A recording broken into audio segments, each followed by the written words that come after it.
Government sports teacher PET केंदा करे हेबे आसुन आमे जानमा। सरकारी क्रीड़ा शिक्षक हेबार लागि क्वालिफिकेशन काना रहसी 10th पर प्लस 2 करबे तापर प्लस 3 50% एग्रीगेट रहितबार कथा एनी स्ट्रीम रे। तापर एज लिमिट केते अछि 21 रु 32 यूआर पाई आउ 5 वर्ष रिजर्वेशन एसटी एससी ओबीसी लागि। बीपीईडी करबा के पड़बा जदि आपण डिग्री करिछन आउ जदि प्लस 2 रे अछन ताहले आपे सीपीईडी करि पारबे। केते वर्षर कोर्स 2 वर्षर कोर्स तार सहित आपण कन्या स्पोर्ट्स सर्टिफिकेट रहबार कथा इंटर कॉलेज आईएयू किंबा आईओए द्वारा। ओएसटीईटी एवं सीबीटी आफ्टर बीपीईडी बीपीईडी एग्जाम दे सारा परे आपण ओएसटीईटी एग्जाम देबे तार सहित आपण सीबीटी माने कंप्यूटर बेस्ड टेस्ट एग्जाम देबे।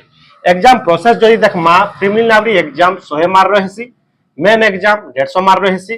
तार सहित एटा पास कला परे आपनकर डीवी हेबा, डीवी परे जॉइनिंग हेबा आउ जदि सैलरी कथा जे देखमा 40,000 पर्यंत आपनकर सैलरी रहबा।